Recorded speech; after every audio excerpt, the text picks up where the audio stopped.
Good evening, everyone, and welcome to the SRW Radicals Round 2, brought to you by DSL Welding. Tonight, we have the Radicals around the outer layout of Hockenheim. It is the different layout. It's not quite the same as the F1.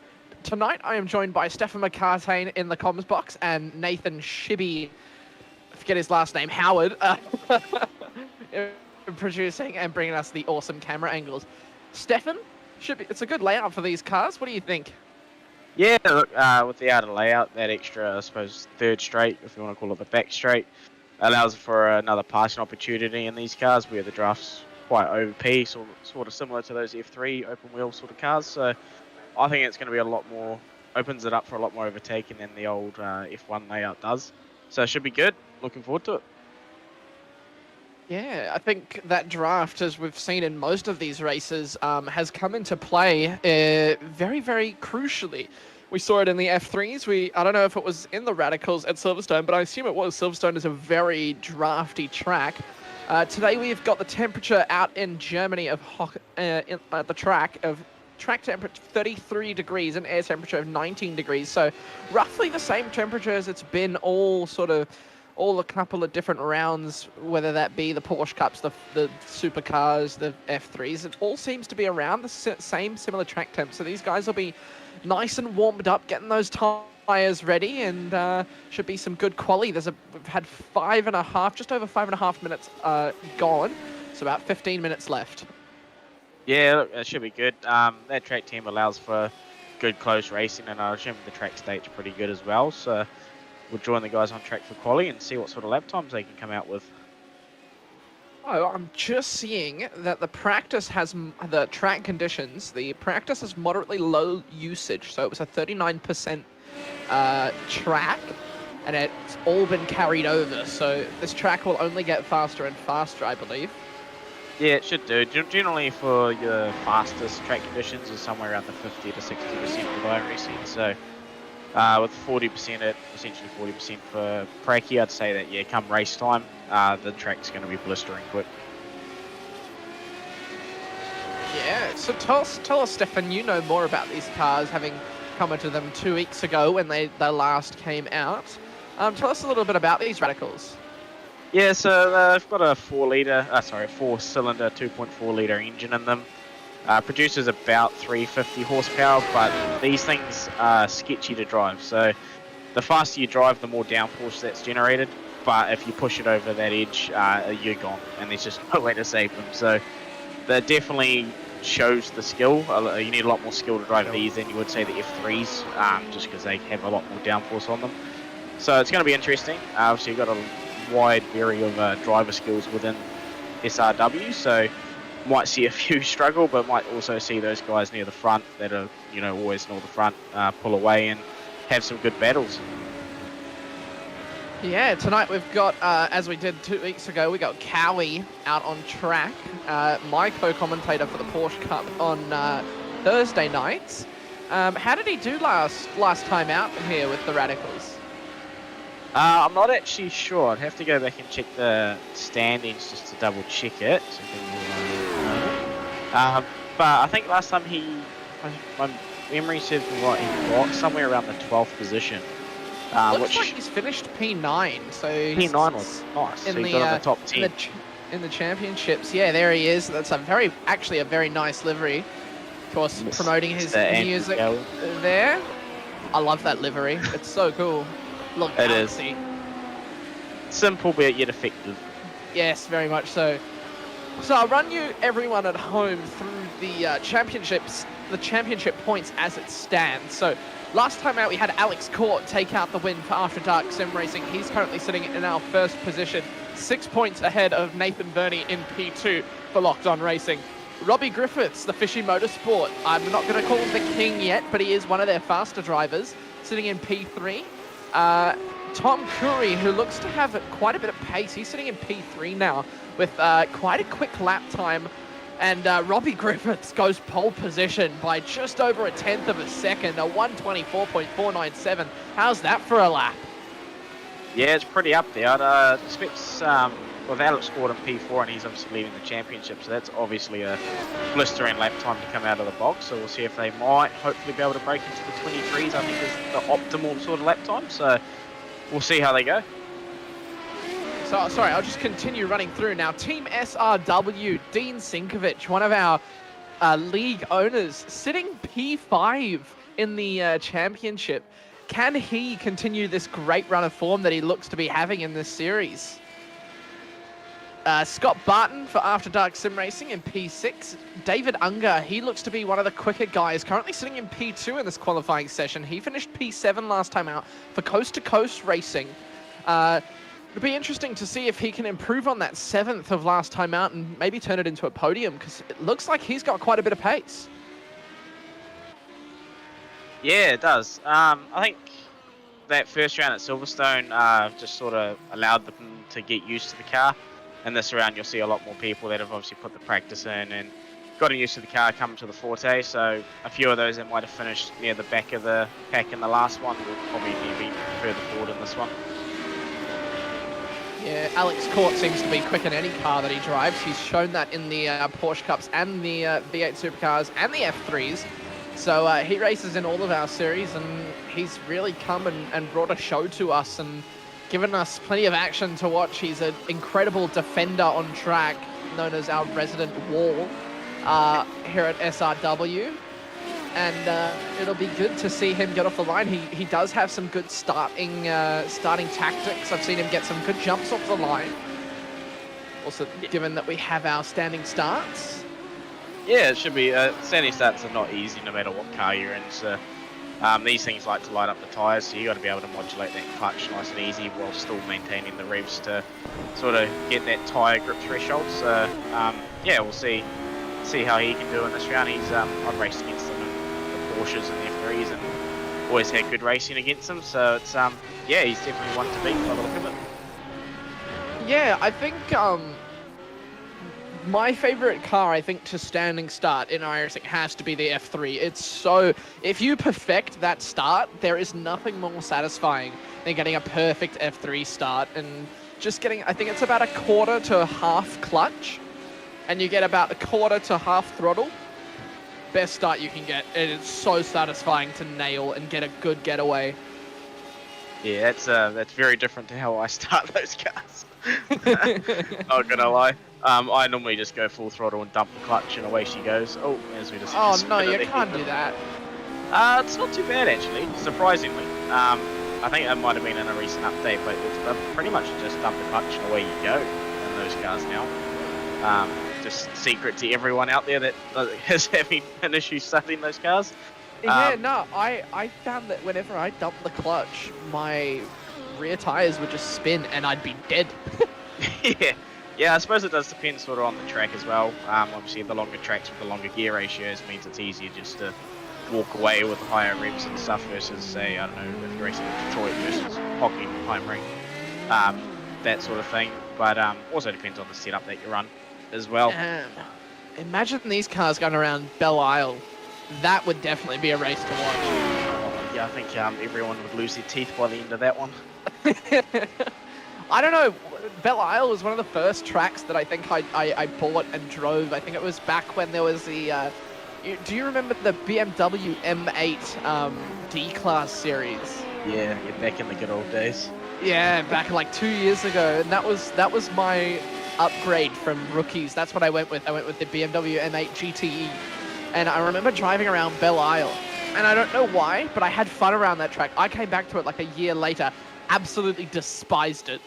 Like, did not find it an enjoyable track. But at the same time, it is one of those enjoyable tracks. It's just one of those tracks that is so technical and fast, and you really just have to get it perfect every time. I didn't have the patience for it. Yeah, it is definitely one of those tracks that you can't make a mistake when you just your races into, because obviously concrete both sides of you. I find probably the best car I've driven there would be the LMP2 in recent times. It's so satisfying when you get a good lap in that thing around there, just with the speed that you're driving at. Yeah, it's good fun. I'm pretty sure the LMP2 is what I drove around there as well. Haven't been that IMSA start and that kind of thing. That IMSA was like the thing that I ran in iRacing. That was like my bread and butter. As soon as that LMP2 came out, I was straight onto it. Yeah, it's a good car. It's a fun car to drive. It has its odd tracks where it's just not fun, but 99% of the time it's a car that you can get in, and it's relatively stable and easy as well. Yeah, I think that's why I was so drawn to it, is that it's very hard to get the speed out of that car, but when you do, it's so satisfying, but you can also just jump in and have a little drive with it.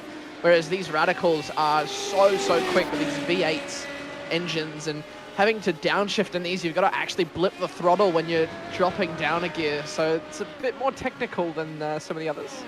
Yeah, for sure. Yeah, these things are a lot more on the edge than an LMP2 ever would be, just because they don't have as much downforce, but they've got essentially a more powerful engine, horsepower-wise anyway. So yeah, these things are very tricky to drive. So kudos to anyone that can control one of these things for the 40-minute race tonight. I remember there's like, I think every season they take these things around, and the officials, they take them around the Nordschleife. And if you have actually tried it, it's one of the most fun things you can do on iRacing, is take a Radical around the Nordschleife. It's so good. The car just seems to stick, but also not stick at I don't know, I don't even have the words. Yeah, can't say I've done that myself, but I've watched a lot of people do it, and it does look satisfying when you get it right. But there's so many times it can just go wrong. Yeah, the Nordschleife is one of those tracks where it's a bit tough, eh? You gotta know the track. Oh, for sure. It doesn't matter what car you're in. If you can do a lap of that, you're doing well. Yeah, pretty much.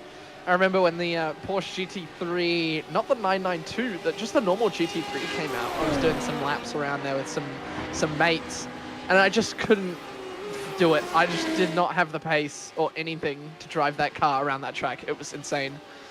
Yeah, I think last time I drove there would have been the 24-hour last season, and the Mercedes GT3, and that thing was a handful, and that thing has downforce, so it was just, yeah, it's I'm hoping to drive some form of GT3 in the... Oh, sorry, excuse me. In the Nürburgring 24, I'm hoping to drive something, my internet permitting, of course. With it not being stable enough, I don't think, to hold the usual connection. So I'm on board, I think, with David Unger, unless that might just be me. Oh yeah, it just looks like he's finishing a flying lap, so we'll see if we can move up the leaderboard. Comes across the line, what does he do? Not sure if we can go to a gyro cam instead of a cockpit. 24.8, looks like he stayed in the same position. Hasn't gone quicker this time. That's a much better view. Look at his look at his little race suit. He's got electric all the way through. That's actually a very, very nice race suit, and all through the helmet as well. Yeah, nice racing. Looks like he's still going on a flying lap, so we'll stay on board with him and watch this lap. Yeah, we've just had a new pole sitter as well. Kohori just came in with a 24.371 to go 10th clear of Robbie Griffiths. Damn, these guys are putting in so much speed into these cars. Yeah, and it's all still pretty tight. You've only got 4 tenths covering the top 6. And then from 7th down to, what do we got, 14th is only another 3 tenths of a second, 4 tenths of a second. So there looks like there's sort of going to be 2 battle packs going off this, sort of a top 5 or 6, and then the rest of the field. Yeah, I think that top 5 looking to be about a 10th within each other. Not too sure if that's from the pole position. I'm not sure if we can actually see those times. It's going to be a very, very close pack, especially with that draft, keeping those guys together. There's going to be a lot of switching around, I reckon, with those positions as we come through the final corner with David Unger. And he's going to come across the line. Is he going to improve? He is not, I don't believe. So that's a 1:24.748, his fastest being a 10th quicker than that. So a 1:24.629 is what he was able to do. As someone just has a little off in front of him. He's very easy to do in those cars as well. Yeah, I think I spun more times in this car than any other car on the game. That is including the F1 car, so... Yeah, I think the best track I've driven these at would be Spa. It's just flat everywhere. And you don't really have to worry about braking and losing the rear. It's just a really fun track in these things. Oh, that was a cool little diagram that we got there. I don't know if we can get that back up and we can decipher what that is. So that looks to be... I actually have no idea what that is. It looks to be a gap to Nathan Verney. I think that's more of a race. Yeah, it's a lap comparison over the last 5 laps. Ah, okay. Yeah, it's more of a racing overlay to show you if someone's hunting someone down. Or... Well, we might bring that back during the race, I reckon. Yeah, definitely. Especially if we've got a good battle pack going. But as you said earlier, that draft is going to be overpowered here. So even with those top 6 being that little bit of a second quicker than P7 and backwards, they'll P7 and that will be able to hold on to them just with the draft in itself. So we could have a 15-car train just for 40 minutes or 2 pit stops, and yeah, it could be very interesting, especially with fuel saving as well for those cars that are further back. So a lot of strategy to be played out as well as we come to the end of quali, and the rest of these guys will just finish their flying laps. Oh, I wonder if that was maybe an off track there by Robbie Griffiths. Got a bit wide coming into that turn, and he may have buggered his lap. That could be the last lap that he gets to do, as he'll come across the line for Fishy Motorsport. Is he going to be able to put it on pole? He is not, I don't believe. So that will be a 126. So yeah, something's definitely gone wrong on that lap to be 2 seconds, just under 2 seconds slower. So that should be qualifying done. Tom Curry should be able to take pole position here. I'm going to say it's provisional pole for the moment, as I don't know if we've got everyone across the line. But there's a couple of cars left out on track to finish their flying laps if they'll get them in time. I believe it's just Steven Sinkovic. Come on, Steve. Put it on. Yeah, come on, mate. So just watch him now. Oh, he's going to pull over to the side. He's lock the rears, and he's going to tow that one to the pits, and that will take us out for quali. So it was a decent quali. Looks like these boys are quite tight-knit together, Stefan. Yeah, it definitely looks like it's going to be a good battle. As you say, that draft is going to keep a lot of people together, but also probably make the braking zones in the first 4 or 5 laps dive bomb central, especially at this track. So very interesting to see how we go in this race for I'd say the first 10 minutes, and then how the strategy plays out after those pit stops come in, and yeah, we'll see how these guys can go for 40 minutes.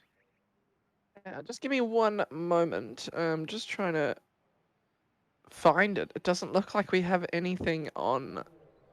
Hang on a minute. I was trying to find the details for the actual race.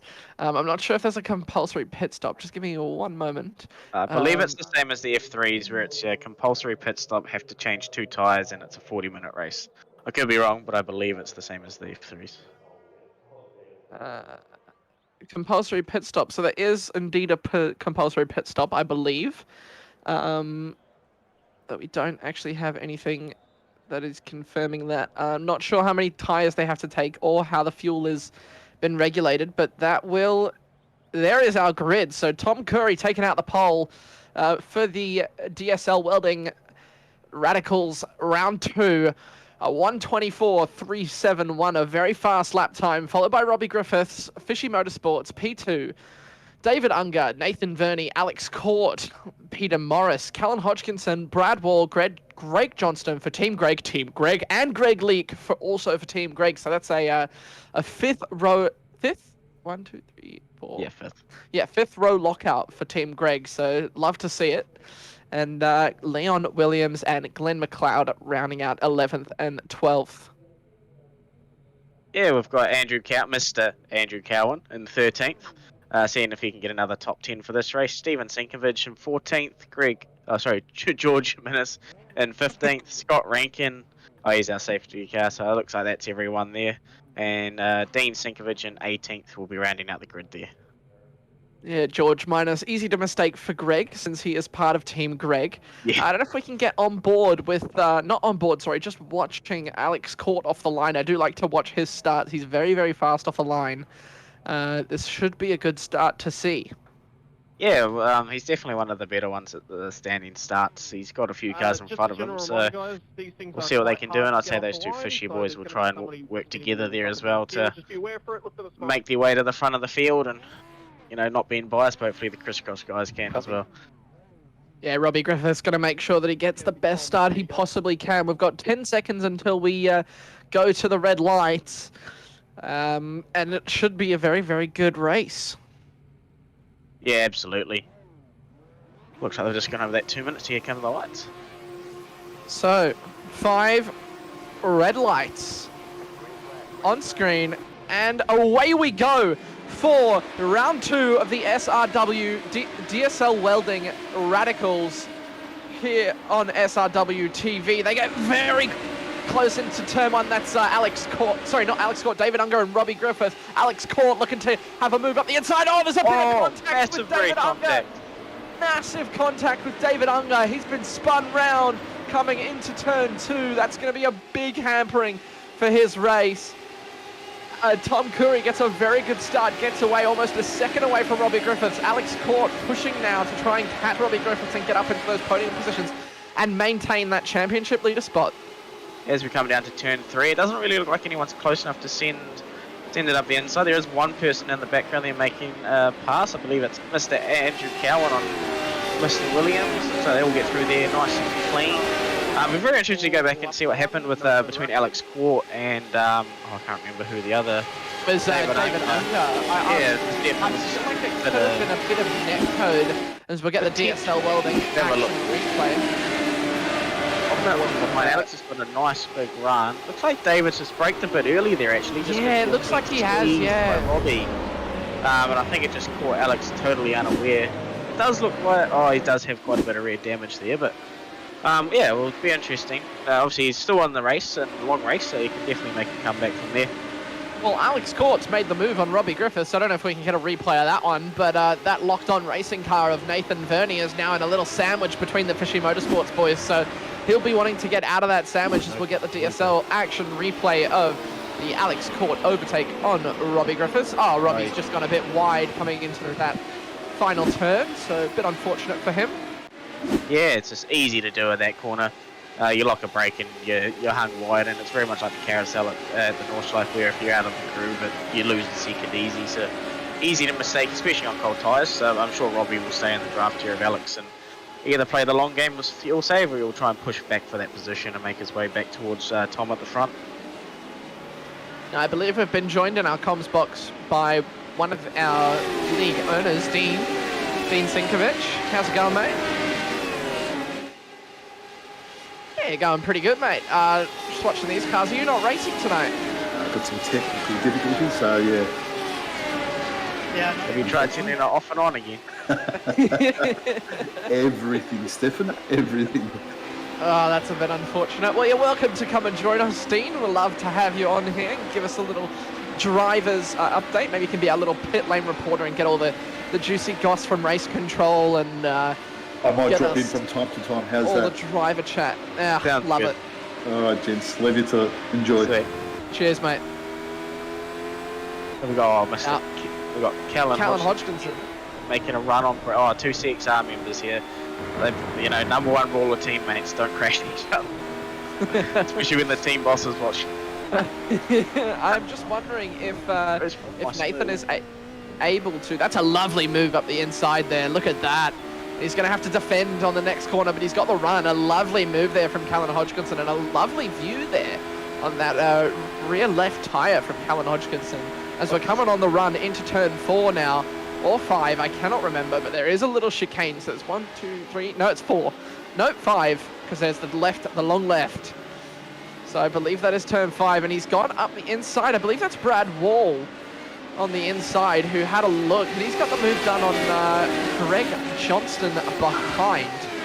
So a good move by Brad Wall. He's going to be having that chunky draft on Callan Hodgkinson. Sorry, no, the 28 is Callan Hodgkinson. He's made a move on Brad Wall. My apologies. He passed him into turn 2 there, and then almost made a move on Pete Morrison at the end of the back straight there. So looks like Callan's on a little bit of a charge here, so we'll see if he can make his way into that top 5 and push on forward. Yeah, just a nice little rear chase view. Not one traditionally used by broadcast, but I suppose we'll make it work. And we can see the battle all the way behind. Some of the boys at the back going very fast, almost going off track. And all that curbing there, that blue curbing, is completely legal. They're allowed to run over it, so completely within track limits. Nathan, I'm not sure if you're able to do it, but if we're able to get the gap on the standings rather than an interval, that would be perfect, my friend. Look, this is going to be very interesting coming down to the back straight. Looks like Brad's got to run on Callan, but Callan's going to have the draft on Pete, so they might even end up 3 wide here coming into this corner as they approach the braking zone. Who's going to make the moves? Looks like they're all just braking at the same point and going nicely through. Callan's almost hit. Oh, what's happened? There it is, there? Peter Morris. Peter Morris is off. I believe that may have been a little bit of contact. The car did snap to the left. He's got to wait for some boys to go past, and he should be able to go back. I don't know if we can get an action replay, and that standings looks beautiful, Nathan. Thank you very much, our producer in training. Looked like He's it was doing an either awesome job. Bit of neat code where he's just gassed it up in And if we that can go outside. a little bit further back. Here we go. So Callan's up the inside was Callan Hodgkinson, and Oh, he's just it lost looks it on like- that sausage curve there. yeah, the car's bottomed out on that sausage curb and just sort of jumped to the left. So that's a bit unfortunate for him. He was having a good race. On board with our... Sorry, continue. He's only fallen down to 14th just off the back of I think it's Nathan Martin there, so I think he'll still make his way back into that top 10. And still, that's a good thing about a 40-minute race. There's a long way to go. A safety car happens and he's right back in it. So keep it on an eye on his progress. Yeah, watching Andrew Cowan now, our resident commentator in this race. I think I might join the F3s next week. I feel like I have to get involved at some point. I think everyone gets involved except me, so I feel like I have to initiate myself, I suppose. Yeah, the F3s are good fun. I think we're at Nürburgring next week, so definitely a good track for those cars. Seeing as they were there for the officials last week, sorry. I'll be challenging you for that podium, mate. 100%. Yeah, I've got a few teammates there that might stop you, but any competition's welcome, so more on the track the better. Of course. Callan Hodgkinson looking at this lovely onboard view, going very wide, coming into one of those final corners. Looks like Bradley Wolseley has jumped Callan and Greg. I'm not really sure what's happened there, but he's jumped a few positions, so looks like he's on the charge now into the top 5. Brad Wall also being one of our SRW admins. Lovely guy. Yeah, he's quick. He seems to have some good mid-pack pace, and he's just nice to have a chat to be honest. Yeah, he's always that good middle pack, consistent driver. Doesn't really crash a lot, but it doesn't have the outright speed. Ooh, we're watching Callan Hodgkinson now going on a move for Greg Johnston. That's a lovely move. He's done it again. Sorry to interrupt you there, Stefan. Right. That was a lovely move. He's going to have the draft now on the way back. Greg Johnston, which way is it going to go? Left, right? He goes to the left. Callan's going to have the inside line, but look who's that behind. It's David Unger and Andy Cowan. They're almost 3 wide coming into turn 4. Oh, wow. What? Oh, no, there's Cowie. Cowie's lost it behind, and these boys are going to continue driving. That's very unfortunate for him. He's going to get back on track and not lose a position, but that is Greg Johnston making a move on David Unger now.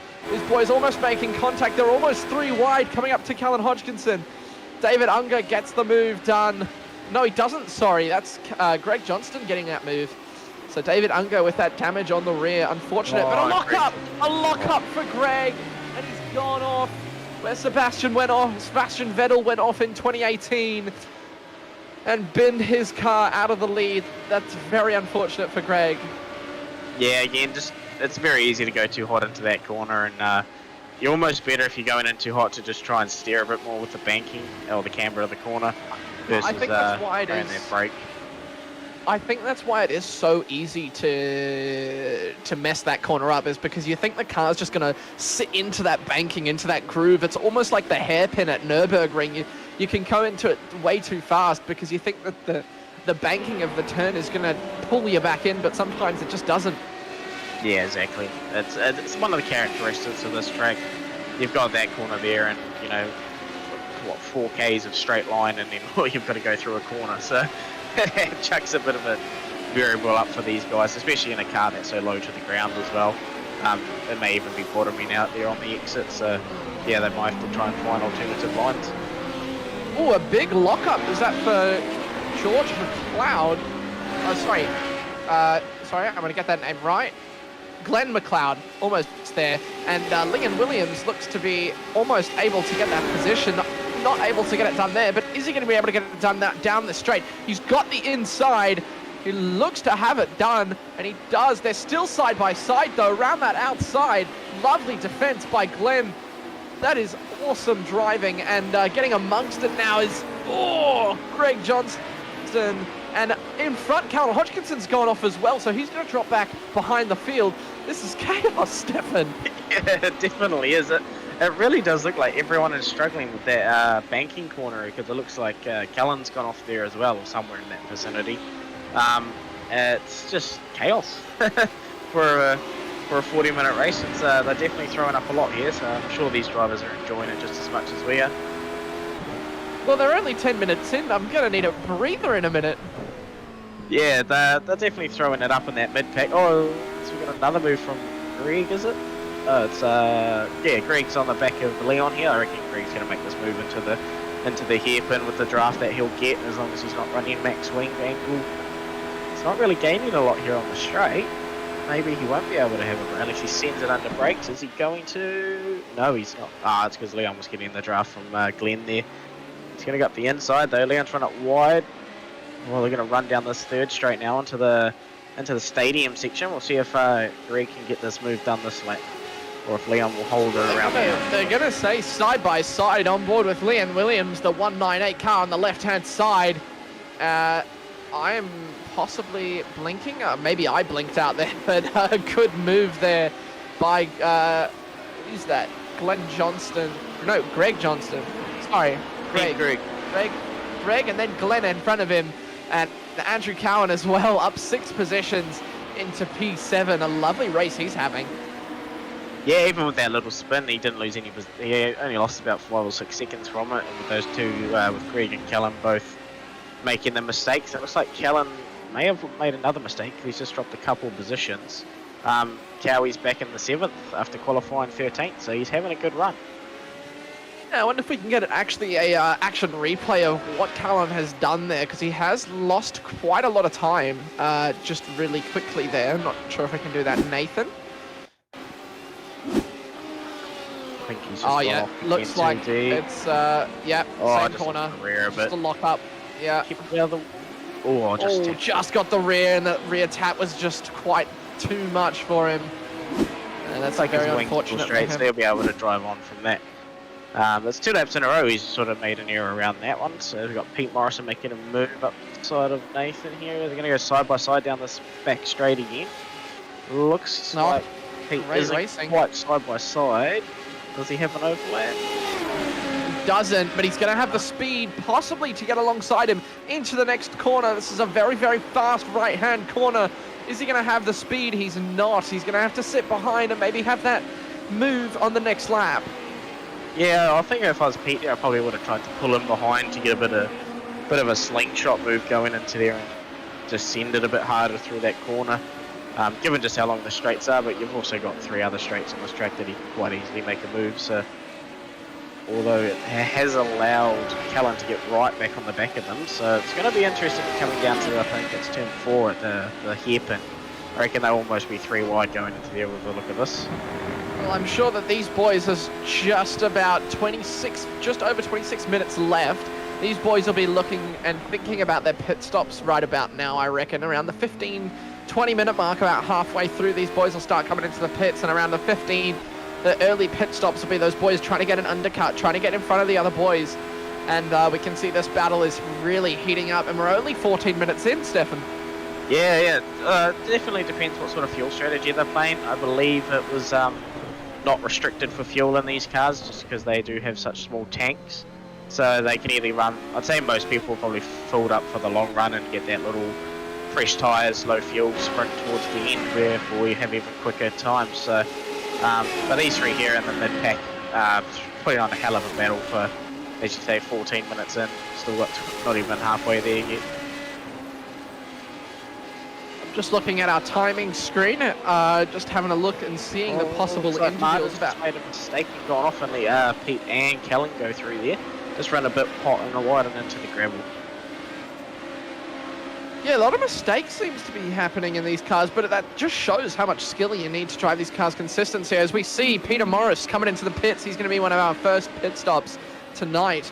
Maybe going for a long undercut, maybe stretching the fuel, going to be doing some fuel saving towards the end. These boys getting very close together as we're now with George Minus, the 69 car in his Hot Wheels livery, sitting behind Greg Leak for Team Greg. Yeah, teammates here, so I think they'd expect them to sort of stay in each other's draft and work together and see if they can make their way up towards the battle of Hodgkinson and Martin. Sorry, I don't believe that's Greg. I believe that's Stephen. That is Stephen Sinkovich, one of our owners. My apologies, Stephen. I know you will be watching this back. Please don't smite me.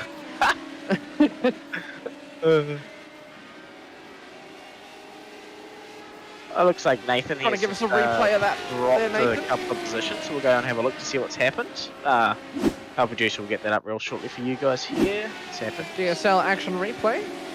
What has happened here? I'm going to say he's blocked the rears and spun it. Yeah, most likely, I think. Or he's spun. Yep. Yeah, there we lost go. the rears. Just Exactly right. And pay me for it. Yeah, it's very easy to do that in these cars, and I think that's one of the things that I do. Just locking tyres in this car is so easy. For sure, A especially couple at a of hard boys have breaking gone point into the like that. pits. A couple of boys have gone into the pits. Robbie Griffiths and Nathan Verney. Robbie probably looking to maybe get an undercut on Alex and Tom out in front. Be good to keep an eye on those boys and see if we can see how that plays out. The top three are sort of just semi-similar pace, and they're just sort of keeping the same gaps. It's definitely looks like the battle pack is between 5th and 15th at the moment, where everyone's making mistakes and Can we swap to Brad Wall and David Unger, please, Nathan? Sorry, it looked like that gap was much closer than it was. My apologies.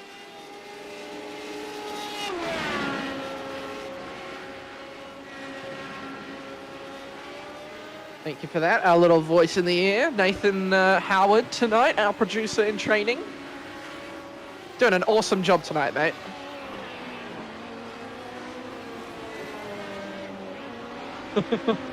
It's his third race doing this producing, and I think he's doing a stellar job. So if we can get that interval up instead of the gap, that'd be awesome.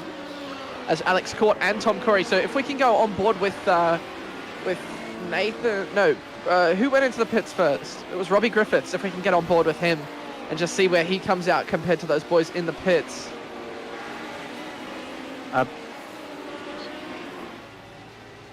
He's had a big shunt. What's happened to the rear of that car? I don't know if we can get a replay of that. That's a big incident there. Looks like you'll definitely be losing. Oh, there he goes. It looks like there he goes. Yeah. That's man. rear into the wall again. That's very unfortunate for Robbie Griffiths. Trying to straighten out that wing. Look who's in P2. Andy Cowan. Oh, sorry, he's just got to P3. He's just got a leader behind him. I don't know if we can go on board with Andy and just see how close those boys really are. Look at that. That's a train and a half. He's got the net leaders behind him of Tom Curry, and Glenn McLeod's done very well to split Alex Court and Tom Curry. Tom Curry actually gets in front there. Lovely move up the inside of Cowie. Cowie just moves to the side, going to maybe let those boys go through. Doesn't maybe want to ruin their race or get involved with any incidents himself. He's going to tuck into the draft now. You can see how close all of these guys are. This is incredible racing. They're all within a second of each other. This is awesome racing to watch. We're going to see them all come in now to this iconic left-hand corner where the banking is so important. A lovely move by Alex Court to get in front of Glenn McLeod up the inside. I don't know if you saw that in the background there. That was an awesome move. And Andy coming now into the pits. All of those boys up in front coming into the pits. So Tom Curry is going to take the net lead, followed by Alex Court. as David Unger goes into the pits. As there we go, they come out in front, and Callum Hodgkinson is gonna take P3, I think. Yep, there it is. So he's now back on the podium. Yeah, and it looks like through the pit stops, Alex has actually gained about 3 seconds because he was 4.6 behind. So he's either had a really good outlap or that traffic there has actually helped him catch back up to Tom in front there. So it should be a good battle, especially when, who was it in third? I think it was, oh, it looks like Robbie Griffiths has dropped off a bit. So looks like these two are going to have a hard battle toward the finish. Yes. Robbie Griffiths has had a just under 14-second stop. Now, comparing that to the rest of the drivers who are doing around 20 to 25 seconds, Tom Curry doing a 25.75 second stop. Now, that is, I'm talking the actual time they're in the pit box. The total pit lane time, however, was 46 seconds for Tom. Alex Court has done a 42-second. Robbie Griffiths has done almost 10 seconds faster than Alex Court. He's done a 33-second stop. So that'll be definitely a factor that plays into his position gain, maybe due to that incident. As we see Andrew Cowan, a lovely move up the inside there of Leon Williams to get back up into those positions. He's back up into P13, and he's going to be having a look at Greg Johnston down the straight to maybe have a move up into the next corner. Yeah, as I say, that draft is very powerful here. So I think with being behind Greg and Glenn here, he's all three of them are off. All three of them. I think Greg's just made it and kept it on track. Team Greg Carr keeping it on track. Glenn McLeod for Senate Sim Sports and Andy Cowan behind, both going off, and that's, I think, just a matter of, sorry, I believe somebody's had a spin there. There was a lot of smoke. That was just a follow the leader sort of moment there, which is very easy exactly to do. right. I think we've all done that racing where, you know, you're following the car in front, you sort of get into a little bit of a trance and you end up making the same mistakes as they do, as Andy Cowan comes up the inside of Glenn McLeod. Oh, locks the rears, unfortunately. It would have been a lovely move, and he's lost a position to Leon Williams. He's going to drop down to P13. That's very unfortunate for Andrew, and I do apologise for a small amount of commentator's curse. It looked like they actually both blocked the rears at the same time there, but Andrew just sort of turned it around to probably prevent himself from going into Glenn there. So I think it was more a courtesy spin more than anything else to avoid contact. Yeah, So just been told that it was George Minus that lost 4 positions. I believe he was going into the pits. He spun. I think we're going to get a DSL action replay now.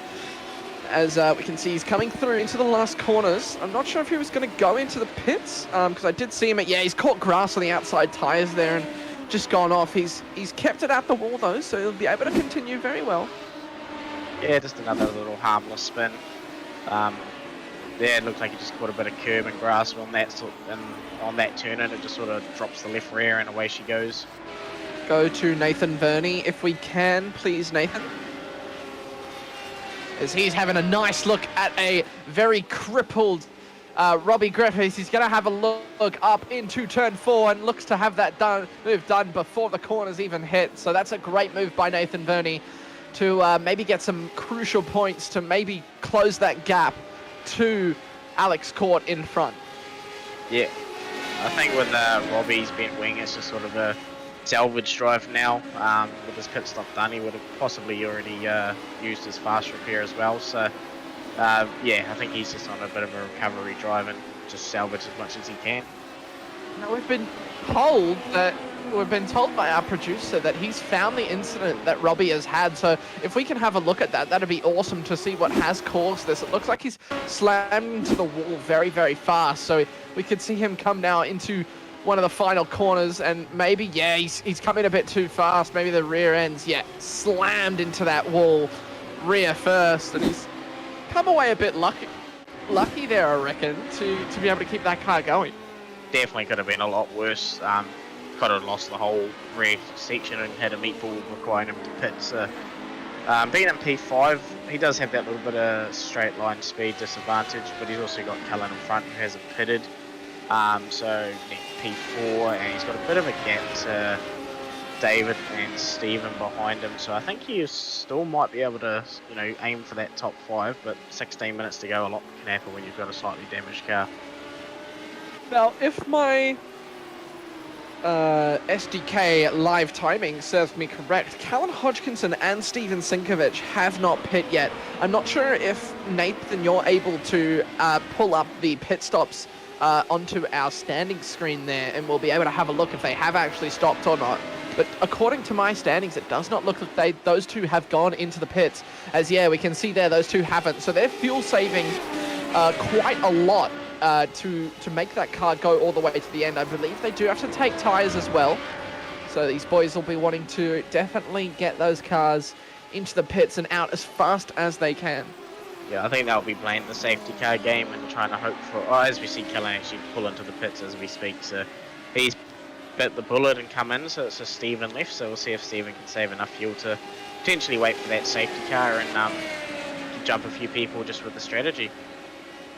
Yeah, if he can wait for that safety car to come out, that'd be probably the best strategy all race, and it'll definitely get my driver of the day. Currently, where he's sitting, he's up 7 positions, or 6 positions now, as we see. Bradley Wall has just overtaken him, and yeah, doing quite well. Sorry, up 7 positions. He's passed Callan in the pits, so he's doing very, very well. Yeah, definitely. It's he may not be the fastest, but also when you're not driving super fast, you obviously use less fuels, which opens the strategy more again. But yeah, if you get that safety car, you can come and underfuel the car a little bit while you're under safety car and save, and then with the fresh tyres, potentially gain a couple of more positions. So it's if he gets lucky with that safety car, which doesn't hugely look like there's enough cars close enough to potentially cause, as I stand corrected with this battle pack here of 3, including Callan Hodgkinson, fresh out of the pits. Is he going to make a move? Oh, a little bit of a rear lock up there. He's caught it very, very nicely. He's going to have the draft on Glenn McLeod in front of him. This is going to come down to the wire in these closing stages. There's about 15 minutes left of this race, and it's going to be a sprint to the end. Oh, absolutely. This battle pack here, Callan's still looking to... he's down 3 from where he qualified, so he's still looking to gain those positions back after the couple of little incidents he's had at this corner here that he's going through. So I think he's going to be on a bit of a mission, try and catch back up to potentially Brad if he can. A bit of a gap there of 8 seconds. If he can catch Bradley, I think that's probably who he'll be aiming for, because that's who he was battling earlier in the race. Yeah, sorry, I'm just going to have to excuse myself for a little bit. So I'm going to leave it with you. Somebody spun in the pit lane. I'm not sure who that is. Someone's doing some nice donuts now. I think it's Steve. I do believe it is Stephen in the doing pit. as he wishes. I'm going to leave everyone in the comfortable hands of Stefan McCartan. I didn't screw it up this time. I believe I did introduce you wrong, so I do apologize for that. And I will be back in about 2 minutes. My apologies. So. Yeah, so we got David Unger on that drive back, and Robbie Griffiths, although he's heavily damaged, doesn't really look like he's losing much in straight line speeds. He might even be able to stay here with David, who is catching Nathan about 3 or 4 tenths a second by the look of it. I don't know if we can get that lap comparison up between Nathan and David for the podium spots, with only 1.7 seconds between them. It looks like they're going to have a good battle to the end here. Running right over that nickel strip. It's really interesting, that corner. You can go way wide, but if you go too wide, your car bottoms out and you will just spin on these things. Yeah.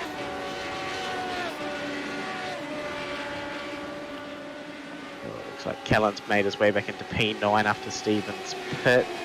Stephen's lost the lap here, so I think doing the donuts in the pit lane might have got him a penalty. And he's had to serve that, and he's dropped a lap as a consequence. We've got 11 minutes to go, so everyone here is going to be on that run home, trying to put in those qualifying laps. This battle for P3, I think, is where it's going to be. Although the leaders are only separated by 2 tenths at the moment. Robbie Griffiths is down a few from where he qualified in P2, so he's probably going to try and catch on with the draft if he can with that damaged wing. and bring it home for the Fishy boys in the P3. So looks like there's a good battle. Battle for P1 and 2 going to go all the way to the end with 10 minutes to go, and a battle for the P3 between a few different drivers. Yeah, and Bradley's not really catching Robbie here either. He's losing about anywhere between 3 to 5 tenths a lap. So I think this is where the battle's going to be for the end of the race, guys. So we'll probably stay on board with these guys for a little bit unless we see some other battles that come along and get our interest as such. Oh, who's that set spun? Is that Nathan? Nathan's just binned it out of P3. I'd be interested to see if we can go back there and see if he's just dropped it on the curb or if he's had a bit of help there. What he's done. So he's coming up into turn 1, which is a quick little dab of the brakes and flick it in.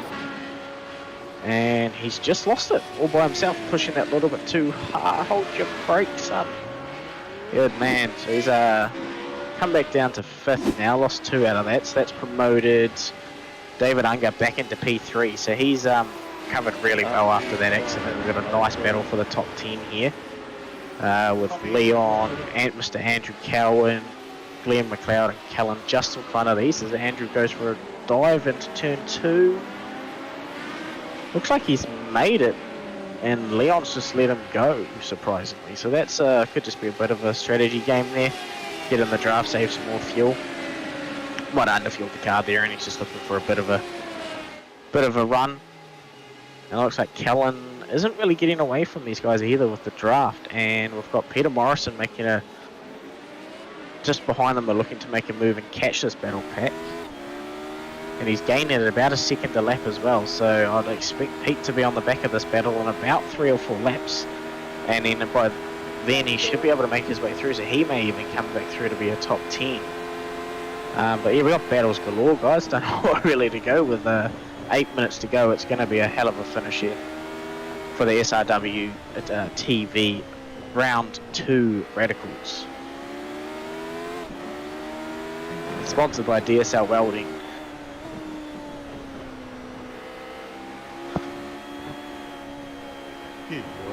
So Liam, we'll stay on this board for a lap and see if he can make a move here, Mr. Andrew Cowan. Take us for a lap, Andrew. See what you can do. Coming to turn 1, he gets a nice run. Oh, he's already up the inside of Glenn. He's on a mission. He's not ready to stay around. Well, he hasn't made the move after a good run. Looks like Glenn's well overshot that corner there, though. He's going to do a nice switch back on the inside. He's going to get the draft here. Is he going to make a move? We'll stay on board here and see if he'll make a move into the hairpin. That draft is really bringing him close. Glenn's going to go defensive here. Which way is Andrew? Andrew's going to dummy and send it down the inside. Brake nice and late. And make that move nice and quick. Although it looks like Glenn's going to get a run back here with that later apex, and he's going to send it back down the inside of Andrew. I think Andrew's running a bit higher wing compared to a couple of these guys as they go side by side. Is anyone going to give? No, Andrew sends it around the outside and holds that position. So yeah, he's going to be hunting down Callan now, and we've got Leon just at the back of this battle pack as well, and Pete's still closing in about half a second a lap at the moment. So good battles everywhere.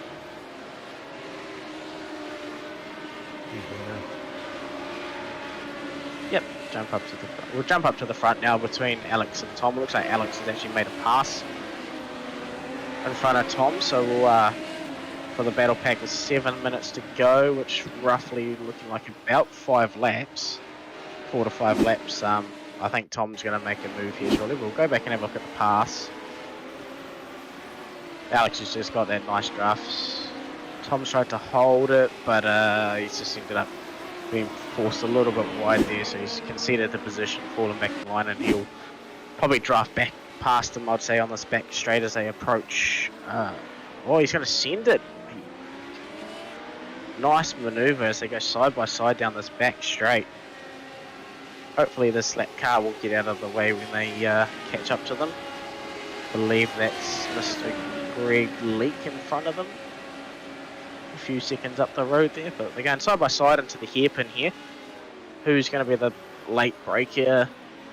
Looks like Alex has got it, but Tom's going to go for the switchback. Is he going to get the traction drive out of the hairpin? No, he's going to fall back in line again. So I reckon Tom here is just eyeing up what Alex's strengths and weaknesses are, and he's going to make a move, I'd say, on the second to last or last lap even, into that hairpin, just to throw Alex off a little bit and defend through the stadium section. Although I could be wrong, and he could just send it in any corner and try and race away for the next 5.5 minutes. So into the stadium section here, you've got to avoid all the curbs. This is a nice camera angle to see how these guys race. You've got to avoid all the sausage curbs, because in these cars you will just bottom out. Even that curb there throws the car up a little bit and makes you understeer out, but also with the draft and the understeer behind each other, which is obvious there with Tom just going out a bit wide as Greg just spins out in front of them and lets it go real easy. I believe it was Greg. I had a feeling I would miss the overtake that Alex made on Tom. Yeah, he sent it into the stadium section, and Tom's just... He has tried to make it back on him, but he's just... I think he's going to wait till the last lap and just send it into the hairpin. It's probably a good idea, to be honest. Make all the use of that draft. There's about 5 minutes left. Apologies, everyone. I did have to duck out for just a second. I am back. And what did I miss, Stefan, other than that overtake? Not a huge amount. Cowie made a couple of moves, and everyone's just having nice little battle packs. You got the battle for first and second. Third, fourth, and fifth were all really close, but it looks like David's now just pulled away from Robbie. Nathan spun out of P3, unfortunately, so he'll probably catch back up to Robbie, and everyone else is just having a nice solid run at the moment. Good to see. I believe there's a little battle with Liam Williams and Peter Morris down in P10. I don't know if we can have a look at that one. Yeah, nice little battle. Everyone's sort of tight-knit. This has been a very close race. Absolutely. It's for not a huge amount of cars for what we got, 15 on track, 16 on track for a track like Hockenheim, which is obviously quite big.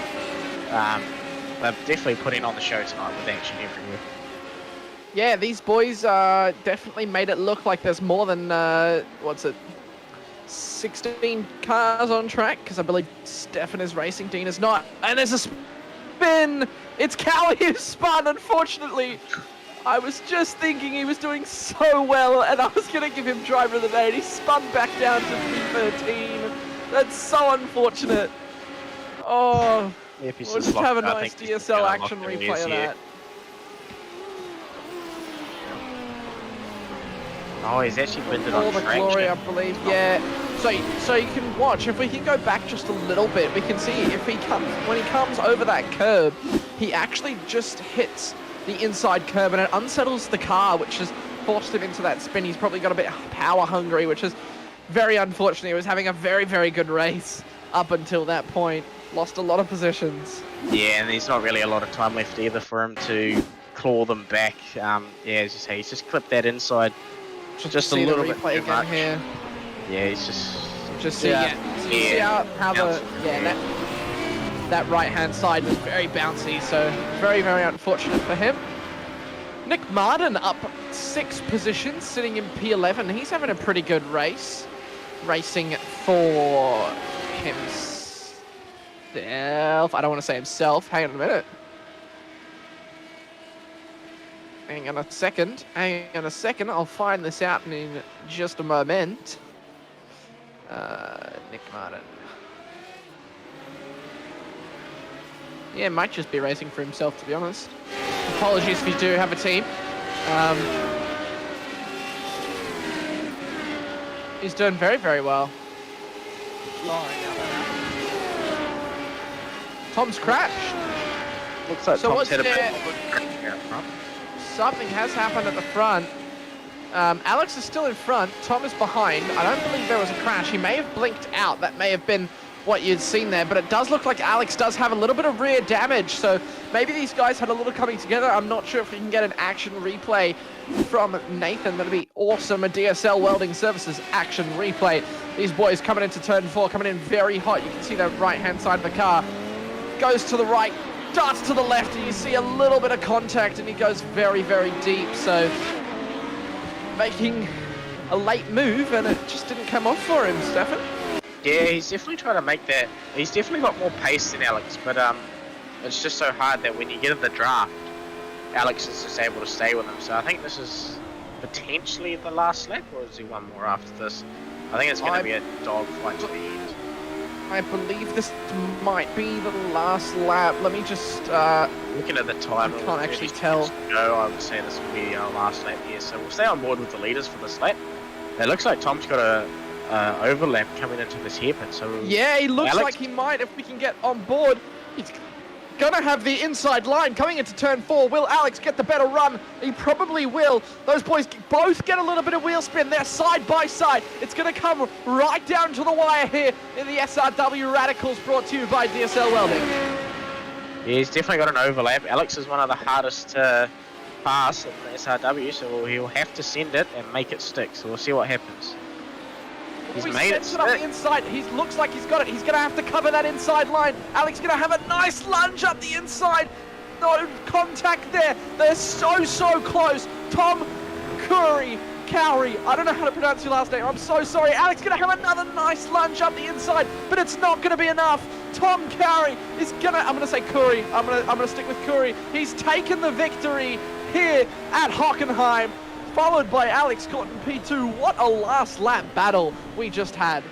Absolutely, and it looks like David's actually made his way back into P3 as well after that early contact with Alex and that first lap spin. So great recovery drive from David there. Yeah. You can see he got that wing fixed in the pits under his pit stop. So a lovely recovery drive to take P3. And Nathan Verney, who started on the on the podium, he's unfortunately finished P4, but not too far back. That'll still be a decent amount of points to maintain probably his second position. And Robbie Griffiths as well, a very good drive to finish P5 with the way that car's state is.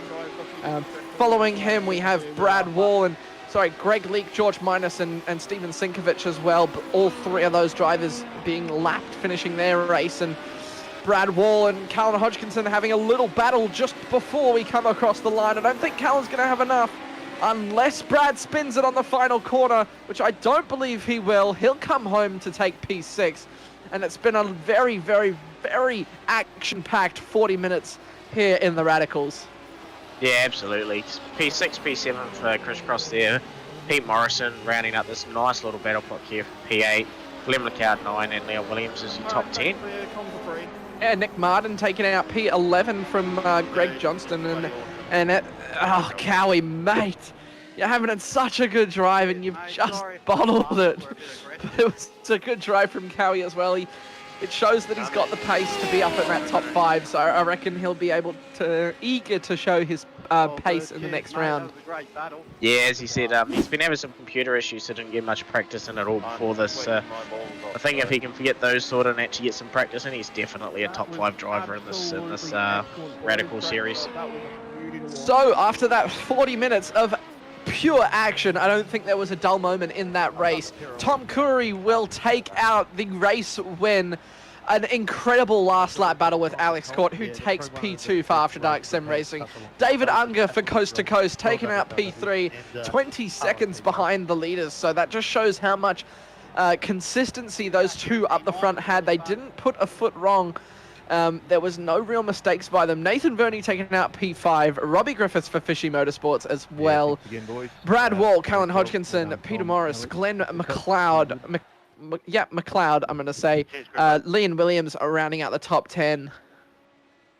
Yeah, and then outside the 10, we've got Nick Martin in 11th, Greg Johnston for Team Greg in 12th, Andrew Cowan for Cowie Racing in 13th, Greg Leake for Team Greg in 14th, George Minus and Steven Sinkovich rounding out the end of the grid.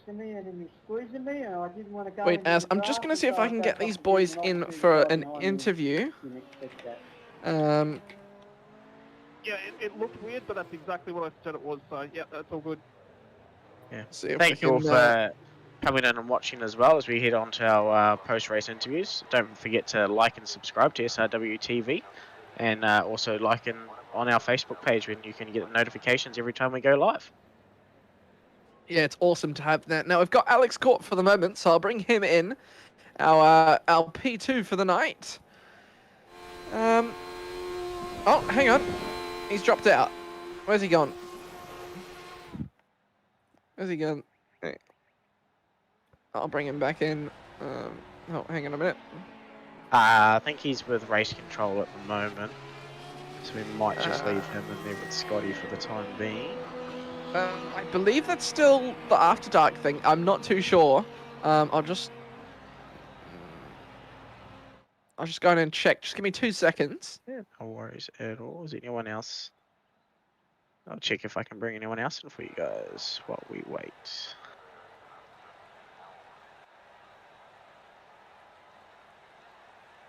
Looks like he's the only podium person that we'll be able to get a hold of tonight. Looks like everyone else has already hit the hay, as some will say, and gone off for the night.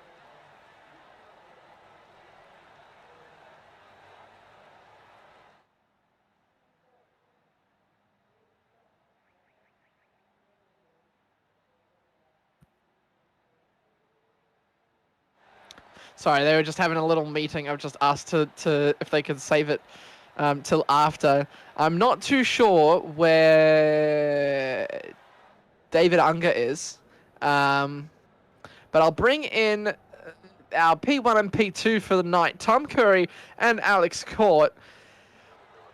That race was incredibly action-packed, boys. What are your 2 thoughts on it? That was an incredible move by Tom to take the win there. Yeah, how was it for you guys? I'll let Tom go first, yeah. I don't know, I've got no words at the moment. Like, that was just the most intense bit of racing I've ever done. So, but yeah, that's what this class is all about, close racing. Yeah, we certainly delivered that. Yeah. Yeah, it was an incredible 40 minutes. You guys just absolutely blew the rest of the field out of the park. 20 seconds ahead of David Unger, who finished P3. Was there any point in the race where you guys were in doubt of who was going to win or anything? Alex, I know you had a very, very good race up a couple of positions to get up into P2. What are your thoughts on the race? Excuse the language, but holy shit, that was bloody hard work and a freaking ton of fun at the same time. One of those races, I think, where you just find yourself with a massive grin the whole time because it's just one of those really fun battles. Oh man, like I said after the racing comms, I'm sweating my ass off. Like I've never had to work so hard for a podium. What I thought was going to be a potential P1, but look, after that, you know, the racing was hard and fair. So look, I'm stoked with a P2 after that. Yeah, it was a good, incredible race. I was waiting. I had to pop out for a little bit, and I missed your overtake on Tom. But it was an incredible race. You extend your lead out in the front of the championship. It's definitely brought it a bit closer. I believe Tom is now going to be up into P2, possibly. Was there any point in that race where there was any mistakes from you guys, or was it pretty mistakeless, I suppose? Sorry, Tom, you go, mate. I don't know, man. Sorry. Like, I don't know. It's just the pressure gets here. Like, I jumped out of the pits and all of a sudden Alex is behind me and, you know, you just feel the pressure of just him breathing down your neck and all that. So I just, you know, it's just so stressful and you're just trying your hardest not to make mistakes. You keep making mistakes, but yeah. And, sorry. It's all good. A lot of the boys seem to lock the rear tires. But did you guys have any issues with that, or was the brake bias perfect? Sorry. Yeah. You know, I don't know. I had to adjust it sometimes, but yeah, it's good enough for me, I guess. So yeah, had a few lockups, but like I just got to keep control under brakes. So yeah. Sorry. No, that's all good. I don't know why you apologize. Sorry, I'm just trying to think. Sorry, I'm just a bit shy. A bit shy? Yeah, I'm just Nah, a it was bit some- shy. I'm not used to doing interviews, but I'm doing my best. So Well, yeah. mate, if you keep driving like that, you better get used to it because that was Yeah, some I know. awesome racing. You guys definitely did not disappoint. That was some awesome racing. Stefan, what did you think of that? Yeah, no, it was definitely good. It definitely looked like Alex had a. Did you overfill the car in your pit stop, Tom, or was it just a thirstier car? I don't know. It's a bit hard trying to find out how much fuel you're supposed to put in it. Like, I didn't do much testing with pit stops and that, so yeah, I guess I probably lost a bit of time in the pits, but yeah. Yeah, I don't know. according to the overlays, it was about 4 seconds because I think Alex here was about 4.6 behind, and then he came out 1.6, and it was pretty much Yeah. all on from there, is what we saw. So Yeah. good pit strategy there, Alex. Yeah, cheers. Hard luck on the, I suppose not the win, but still a good second place. Oh, yeah. And well done to both you guys for the 1-2. Cheers. Yeah, cheers, guys. We'll start with you, Tom. Anyone you want to thank before we take the stream out?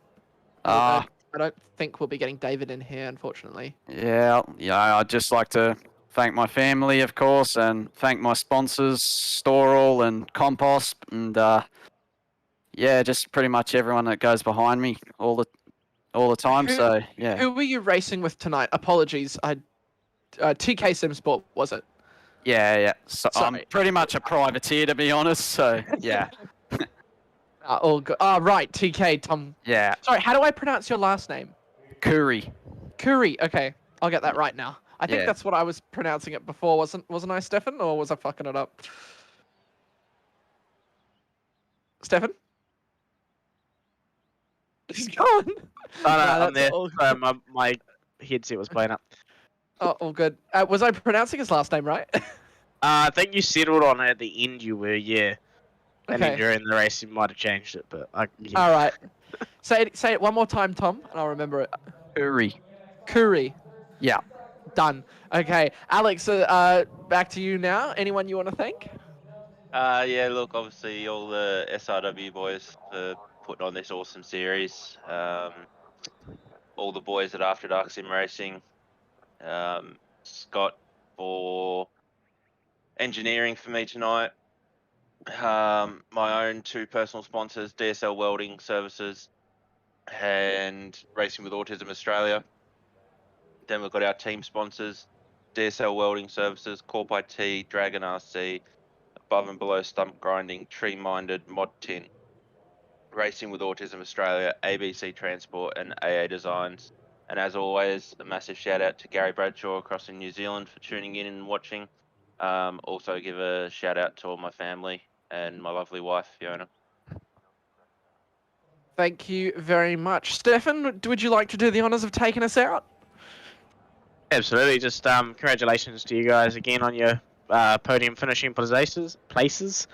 And thank you to cheers. everyone for tuning in. This was SRW Round 2 Radicals at Hockenheim. We'll see you in another fortnight for Round 3. Make sure to tune in on Thursdays. We've got the P Cup at Hockenheim as well. Should be a good race. I'm not too sure if there's the same layout. Correct me if I'm wrong, boys, but Same layout. same layout. Alrighty. So should be a good race. We've got Stefan, all 2 of these boys. So Alex and Stefan are going to be hunting out on track together, having a nice little battle. And from all of us at SRW, this has been the DSL Welding Radicals SR8 Round 2 from Hockenheim.